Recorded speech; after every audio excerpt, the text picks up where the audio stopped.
vamos a tratar de disertar o compartir dos clases con ustedes.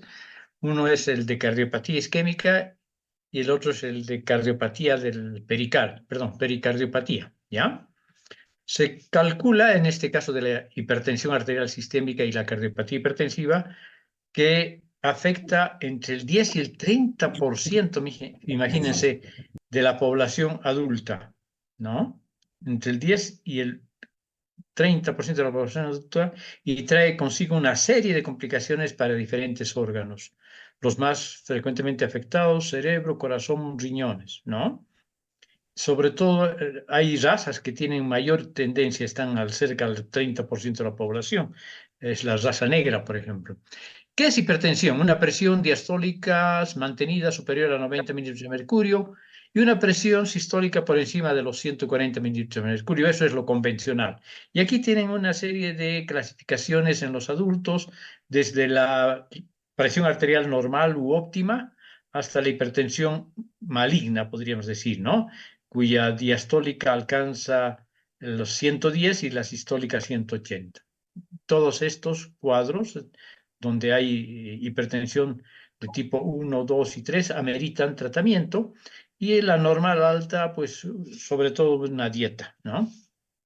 Bueno, determinantes de la presión sanguínea dependen de varios determinantes. El más importante probablemente es la presión hidrostática, que depende del gasto cardíaco y también de las resistencias periféricas, ¿no? Ahora, ¿cuáles son los factores que aumentan el gasto cardíaco y por lo tanto conllevan a un probable aumento de la presión arterial? Una frecuencia cardíaca aumentada, como por ejemplo ocurre en el hipertiroidismo, una retención de agua y sodio, ¿sí? Y factores que aumentan la resistencia periférica, entre los más importantes, el efecto alfa-adrenérgico neural en las arteriolas por la descarga de catecolaminas, angiotensina 2, aldosterona y el factor natriurético auricular. Esos son factores que aumentan la resistencia periférica, uno de los dos factores que determinan la presión sanguínea, ¿no? Y aquí tenemos varios factores que aumentan la presión y cuáles son los que disminuyen la Yo quisiera resistencia periférica, ¿no? ¿Aló? ¿Me hablan? Bueno, el síndrome de Cushing, el aldosteronismo, el feocromocitoma, el exceso de sodio en la dieta, la enfermedad renal crónica y una serie de factores genéticos que determinan un aumento de la retención de sodio en el riñón van a aumentar la resistencia periférica, y por lo tanto también por ese mecanismo van a determinar un aumento de la presión arterial. Mientras que la disminución de las resistencias periféricas debidas a una disminución del gasto cardíaco, una retención de sodio, una disminución de retención de sodio, una disminución de la producción del factor natriurético, van a disminuir la presión arterial, ¿no? Y aquí tenemos entonces un cuadro más o menos explicativo de lo mismo: la presión arterial que disminuye y que aumenta, ¿no? Resistencia periférica aumentada, el poderoso óxido nítrico producido por las células endoteliales, las prostaciclinas, algunas cininas, el péptido natriúrico auricular aumentado, los factores nerviosos adrenérgicos disminuidos, y todo esto aumenta el gasto, disminución del gasto cardíaco, disminución de la bulimia, van a disminuir la presión arterial, como por ejemplo una hipotensión, una hipocardia, una disminución de la frecuencia cardíaca y disminución de la contractibilidad, ¿no? Y aquí hay otro cuadro que nos habla sobre la regulación de la presión arterial, en el sentido de disminuir la presión arterial y aumentar la presión arterial, ¿no? Aumenta la bulimia, la vasoconstricción, el aumento del volumen, el aumento de la resistencia periférica, algunos factores endocrinos liberados por las glándulas, como la suprarrenal, el mecanismo renina, angiotensina, aldosterona, en fin, ¿no? Por el riñón. Entonces juegan un papel muy importante en los riñones y algunas glándulas endocrinas, y también factores cardiovasculares, ¿no?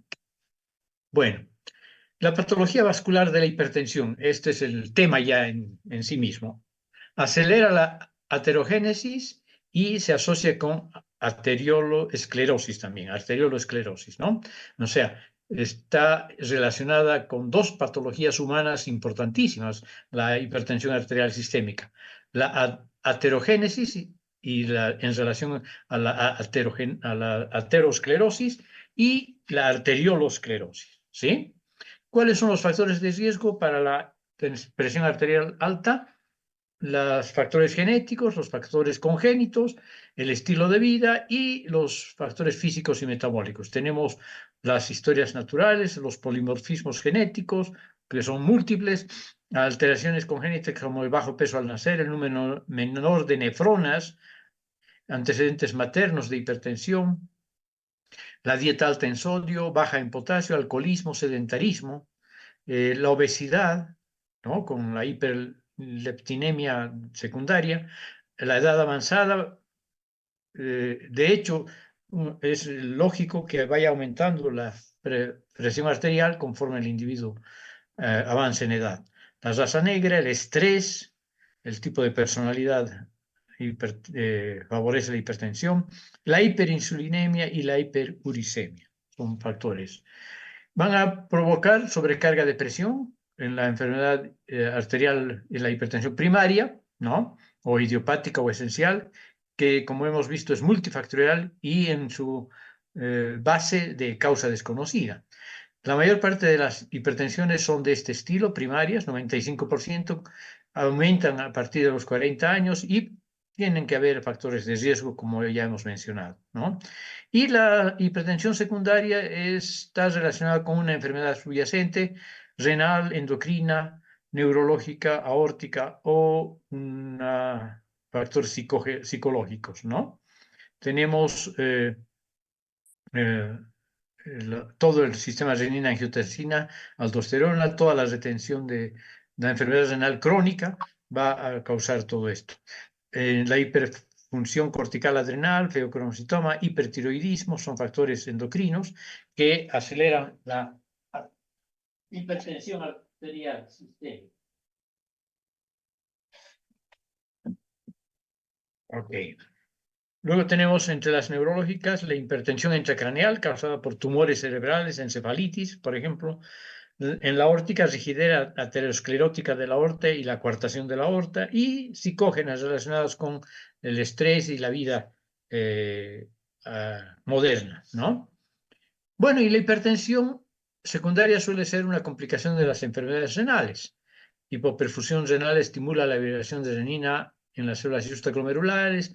La renina actúa sobre el angiotensinógeno, que es transformado en angiotensina 1 y a continuación en angiotensina 2 a nivel pulmonar. Esta angiotensina 2 ya de por sí es un poderoso vasoconstrictor, aumentando la resistencia periférica, al mismo tiempo que estimula la liberación, por otra parte, de aldosterona en la corteza adrenal, y la aldosterona, a su vez, estimula la retención de agua y sodio y aumenta el gasto cardíaco. La enfermedad renovascular, mediante el sistema renina-angiotensina-aldosterona, va a también condicionar un cuadro hipertensivo secundario, y aquí vienen muchas de las enfermedades renales en este sentido. Las glomerulopatías, la enfermedad renal crónica, la enfermedad renal poliquística, adquirida o congénita, la estenosis de la arteria renal y tumores renales productores de renina. Por otra parte, los riñones dañados no regulan bien la presión arterial, ¿no? Porque no se producen inhibidores de la enzima convertidora angiotensina que se utiliza a veces para tratar la hipertensión. ¿Ok?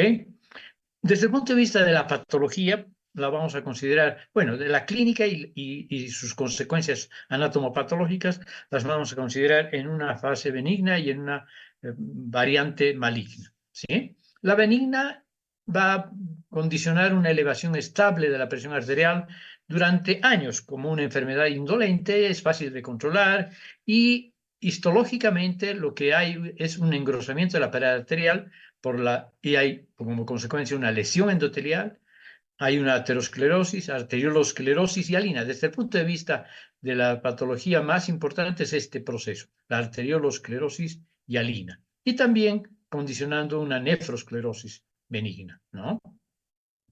La lesión endotelial por el aumento de la presión arterial, que es un factor importante de riesgo, y condicionando también la trombosis, por ejemplo, ¿no? La maligna consiste clínicamente en una elevación intensa y de rápida evolución con empeoramiento en corto plazo de tiempo de las enfermedades secundarias, una menor respuesta al tratamiento y se conoce histopatológicamente como una arteriolosclerosis hiperplásica, en la que vamos a ver duplicación de la membrana basal y proliferación de las células musculares lisas que infiltran la íntima y van produciendo una imagen en catáfilas de cebolla. Es frecuente la asociación en esta variedad de hipertensión maligna y de arteriolosclerosis proliferativa, la necrosis fibrinoide, que es una arteriolitis necrosante de los vasos medianos, pequeños y capilares también. Aquí tenemos en estas imágenes una arteriolosclerosis hialina asociada a una hipertensión benigna, y en estos dos cuadros de la derecha, la arteriolosclerosis proliferativa. Vean cómo las células musculares han proliferado hasta circunscribir una luz tan estrecha que casi no se ve. Y que tiene, como cuando ustedes cortan una cebolla transversalmente, esa imagen en catáfilas de cebolla. Y muy frecuentemente asociada, en este caso, en el caso de una arteriola aferente o eferente será una necrosis fibrinoide. ¿Sí? ¿Cuáles son las complicaciones de la hipertensión a nivel de diferentes órganos? En el corazón, una hipertrofia ventricular izquierda, la cardiopatía hipertensiva que estamos estudiando, trastornos de la conducción, crisis hipertensiva, insuficiencia cardíaca, y favorece la cardiopatía isquémica al provocar a la larga una hipertrofia. La cardiopatía hipertensiva se caracteriza fundamentalmente por una hipertrofia ventricular izquierda, ¿no? A nivel de los ojos, la retinopatía hipertensiva, ¿no? Con disección aórtica y aneurismas también, en la enfermedad renal arterial periférica. A nivel renal, nefropatía hipertensiva, con nefrosclerosis, insuficiencia renal. A nivel cerebral, ictus apoplético, hemorragia cerebral hipertensiva como secundaria, puede haber, hemorragia talámica, encefalopatía hipertensiva con cefaleas y disfunción cerebral leve, que es el conocido como accidente isquémico transitorio. Bueno, ahora vamos a hablar de la cardiopatía hipertensiva, cuáles son los criterios mínimos de la cardiopatía que compromete el ventrículo izquierdo, las cavidades izquierdas en general. Les decía ya, la hipertrofia ventricular izquierda, que es típicamente concéntrica o simétrica, con un aumento de peso en ausencia de otra patología cardiovascular. Es un dato fidedigno de hipertensión arterial sistémica, ¿no? Hay histológicamente una hipertrofia de los miocitos cardíacos con incremento de los miofilamentos contráctiles, de las miofibrillas y de otros organelos a nivel celular. Antecedentes clínicos o evidencia patológica de hipertensión en otros órganos, respuesta adaptativa a la sobrecarga de presión, por ejemplo, y al cabo de tiempo resultan inadaptados, ¿no? Disfunción miocárdica, dilatación cardíaca, lleva a la insuficiencia cardíaca congestiva y puede haber en torno a esto, por la fibrilación ventricular y auricular, sobre todo fibrilación ventricular, a la muerte súbita. Favorece entonces la muerte súbita.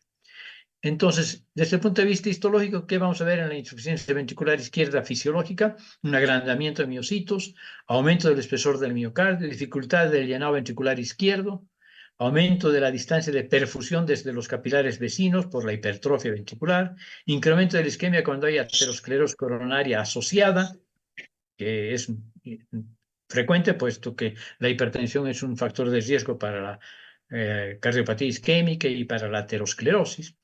Desarrollo de fibrosis intersticial difusa con el tiempo, ¿sí? Y entonces, estas son las imágenes típicas, una hipertrofia cardíaca, principalmente secundaria a una hipertrofia ventricular izquierda, con en el corte transversal un incremento del espesor de la pared ventricular izquierda, puesto que la resistencia periférica está aumentada en el circuito mayor, ¿no? Entonces hay una tremenda hipertrofia, un espesor miocárdico significativo, y en la histología lo que vamos a ver es un incremento también del tamaño de las fibrillas, de las fibras musculares con núcleos medio asimétricos, irregulares, y con la microscopía electrónica podríamos ver alteraciones en las miofibrillas. Hay también una cardiopatía hipertensiva que no es la sistémica, que es la hipertensiva pulmonar, que puede condicionar a la larga lo que conocemos en clínica como el cor pulmonar o corazón pulmonar, ¿sí? ¿Qué es esto? Son trastornos que afectan a la estructura y función pulmonar. Para hablar de cor pulmonar tenemos que hablar de una patología pulmonar primaria, trastornos pulmonares parenquimatosos o vasculares, pero primarios, ¿no? Y este cor pulmonar puede ser primario agudo o crónico. En el caso agudo hay una dilatación aguda, rápida, del ventrículo derecho sin que llegue a la hipertrofia tras por ejemplo, un tromboembolismo pulmonar masivo. Y en el crónico, que es el más frecuente, sobrecarga crónica de la presión del ventrículo derecho por cualquier causante de hipertensión pulmonar, ¿sí? Que está exacerbada además por la hipoxemia y la acidosis, ¿sí? Entonces, ¿cuáles son los criterios mínimos de la cardiopatía derecha? Ya no de la izquierda, sino de la derecha: hipertrofia y o dilatación ventricular derecha, secundaria a hipertensión pulmonar, que va a condicionar una dilatación tricuspidea, y la mitad izquierda del corazón es básicamente normal. Y la insuficiencia ventricular derecha con agrandamiento de miocitos y todos los otros hallazgos que hemos visto en el ventrículo izquierdo, ¿sí? Trastornos que predisponen al cor pulmonar crónico: enfermedades parenquimatosas pulmonares, enfermedades de los vasos sanguíneos pulmonares, ¿no? Trastornos que afectan al movimiento torácico, por ejemplo, alteraciones en la caja torácica, fracturas de costillas, etc. Trastornos que inducen la constricción arterial pulmonar.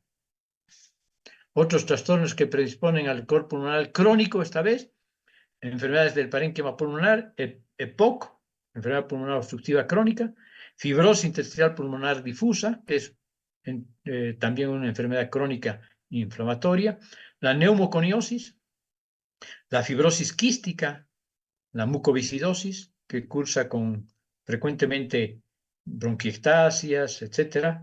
La bronquiectasia sin asociarse a la fibrosis quística, y la tuberculosis pulmonar u otras infecciones pulmonares, muchas micosis, por ejemplo, la aspergilosis pulmonar, etc. Los quistes hidatíticos. Otros trastornos de origen vascular: tromboembolismo pulmonar recurrente, que no es mortal, pero que puede sumarse y producir una hipertensión pulmonar. Puede haber una hipertensión pulmonar primaria, así como hay una hipertensión sistémica primaria, que es la más frecuente. Hay también cuadros de hipertensión pulmonar primaria. Enfermedades arteriales inflamatorias de las arterias pulmonares, arteritis; obstrucción pulmonar por fármacos, toxinas o radiación; y la microembolia pulmonar extensa, que por sí solas son insignificantes, pero que si se suman, muchas microembolias pequeñitas van a aumentar la resistencia periférica pulmonar, ¿sí?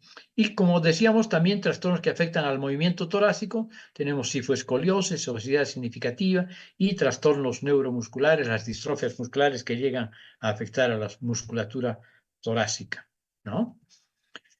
Trastornos que inducen a la constricción arterial pulmonar: acidosis metabólica, hipoxemia, mal de montaña crónica, obstrucción de las vías respiratorias mayores, hipoventilación idiopática. Entonces, hasta ahí tendríamos el cuadro de cardiopatía hipertensiva, y ahora vamos a hablar de las enfermedades pericárdicas, ¿sí? Rara vez es primaria. Casi siempre la enfermedad pericárdica es secundaria a enfermedades sistémicas o a estructuras adyacentes, sobre todo a patología pulmonar o mediastínica. Y casi siempre la pericarditis se asocia, o la enfermedad pericardia en principio, porque no siempre es inflamatoria, suele asociarse a derrame, ¿no? La principal causa de pericarditis aguda es el infarto de miocardio, puesto que es una patología increíblemente frecuente en el mundo, ¿no? Ahora, hemos dicho que todas las pericardiopatías, o casi todas, discurren con un edema, con un derrame pericárdico. Y este derrame puede ser lento, puede ser bien tolerado, incluso llegar hasta 500, incluso 2000 centímetros cúbicos o mililitros de líquido de derrame. Cuando es lento, es tolerado por el pericardio y por el corazón, que sigue latiendo. Pero si este derrame pericárdico, aunque sea escaso, es rápido, puede llegar a producir lo que conocemos como un taponamiento, pero fatal. ¿Ya? El pericardio normalmente tiene un líquido que favorece la, la, la contracción cardíaca por el frote fisiológico entre las dos pleuras, las dos capas del pericardio, visceral y parietal, ¿no? Y es un líquido seroso no inflamatorio, obviamente, ¿sí? Bueno, entonces, ¿cuáles son las principales causas de la pericarditis? El infarto agudo de miocardio, que acabamos de mencionar, procesos postquirúrgicos, cirugía de corazón abierto, puede ser cicatrices por fibrosis, la pericarditis bacteriana, la pericarditis maligna por diseminación local o metastásica de una neoplasia, sobre todo pulmonar. En la pericarditis bacteriana es importantísima las neumonías, ¿no? La tuberculosis y la pericarditis constrictiva como secuela de estas pericarditis agudas o crónicas, bacterianas o de otra índole, ¿no? Sobre todo la tuberculosis es una causa bacteriana importante. La pericarditis urémica en la insuficiencia renal crónica, que cada vez se ve menos, por suerte, porque se maneja mejor con los trasplantes renales, pero, con las transfusiones, con el filtrado del renal, ¿no? Luego tenemos la pericarditis inmunitaria, tenemos la fiebre reumática, el lupus eritematoso sistémico y la enfermedad reumatoide que pueden cruzar con una pericarditis inmunitaria y suele ser de tipo fibrinoide. Bueno, ahorita vamos a ver, ¿no? Y en cuanto a las características del líquido de derrame, puede ser seroso, fibrinoso o cero fibrinoso, purulenta, hemorrágica, gaseosa y quilosa, ¿ya? Muy bien, aquí tenemos entonces la pericarditis serosa. Puede ser de causa desconocida, pero principalmente por causas no bacterianas. Y entonces aquí tenemos las inmunológicas y las virales, ¿no? Fiebre reumática, lupus eritematoso sistémico, artritis reumatoide, tumores, uremia y las más importantes, las enfermedades víricas primarias. Inflamación ausente o mínima en la histología. No hay fibrina, el líquido es macroscópicamente amarillento, traslúcido, puede ser abundante sin llegar al taponamiento cardíaco. Luego tenemos la pericarditis fibrinosa o cero fibrinosa, también es la forma clínica más frecuente, puede ser de origen desconocido, ¿no? Como en la pericarditis serosa, puede asociarse al infarto de miocardio, no necesariamente el infarto de miocardio produce una pericarditis hemorrágica. Se asocia más frecuentemente al roce pericárdico. Aquí ya empezamos a ver el roce pericárdico. Puede tener dos caminos, o resolverse u organizarse, ¿no? Provocando a la larga una pericarditis adherente y eventualmente incluso una pericarditis eh, una pericarditis constrictiva, ¿ya? Y aquí vemos un exudado fibrinoso blanco amarillento, ¿no? Que está siendo puentes de fibrina. Estos no son adherencias todavía, pero son puentes de fibrina que si se cronifican pueden sí dar adherencias permanentes y una pericarditis constrictiva. Que eso es más frecuente en otros tipos de pericarditis, como la que estamos viendo ahora, ¿no? Una superficie rugosa, cuando hay una coloración, un aspecto de pan con mantequilla, y aquí en la histología podemos ver el exudado fibrino leucocitario de una pericarditis serofibrinosa y fibrinosa. La pericarditis purulenta se asocia sobre todo a infecciones bacterianas, pero también puede ser a parásitos u hongos, o a la extensión directa hematógena o linfática de procesos infecciosos producidos sobre todo por estos cocos, ¿no? Estafilococos, estreptococos, neumococos. Clínicamente se asocia a una fiebre alta, escalofríos y roce pericárdico. Y puede organizarse mediante una pericarditis, dando lugar a una pericarditis constructiva y una mediastinitis, ¿ya? Y la superficie, ven ustedes, es purulenta. Aquí se ve un exudado de pus fino, cremoso, y una superficie granular con parches de inflamación aguda y abscesitos, el que estamos viendo. E histológicamente podemos ver colonias bacterianas rodeadas por un exudado inflamatorio agudo, principalmente. Luego tenemos la pericarditis hemorrágica, que es más frecuentemente por neoplasia, pero también puede ser por infecciones bacteriana, tuberculosa. Bueno, aunque sabemos que la tuberculosis es una infección bacteriana, siempre le damos un punto aparte por la importancia que tiene, ¿sí? O asociada a diátesis hemorrágica, que producen hemopericardio, obviamente a cirugía cardíaca, y pueden ser causantes de pericarditis constrictiva. Además de fibrina, hay obviamente sangre y adherencias más frecuentemente. Luego tenemos la pericarditis gaseosa, que es, mientras no se demuestre lo contrario, de origen tuberculoso, extensión directa de los ganglios linfáticos peritraqueales o, aunque rara, es la causa más común de pericarditis constrictiva crónica fibrocalcificante. Bueno, en nuestro medio no es tan rara, ¿ya? Y es severamente restrictiva la pericarditis constrictiva secundaria a tuberculosis. Y aquí vemos la inflamación típica de la tuberculosis, una inflamación granulomatosa. Tenemos granulomas de células epitelioides y la presencia de un manto de linfocitos y células gigantes multinucleadas. Dice que tenemos 10 minutos, creo. Entonces, ya estamos terminando. Una inflamación granulomatosa con células gigantes multinucleadas de tipo Langhans.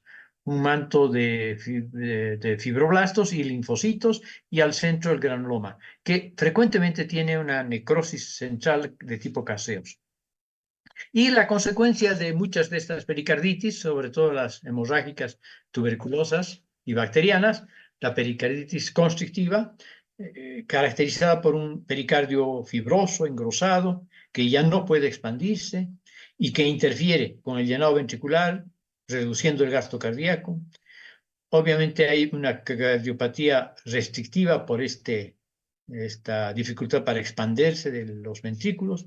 Puede evolucionar a partir de cualquiera de las causas de pericarditis aguda, pero históricamente la más importante sigue siendo, a pesar de todo, la tuberculosis, ¿no? La mayoría de las pericarditis, esto es interesante, no llegan a este extremo, es decir, a producir una pericarditis constrictiva. Taponamiento pericárdico.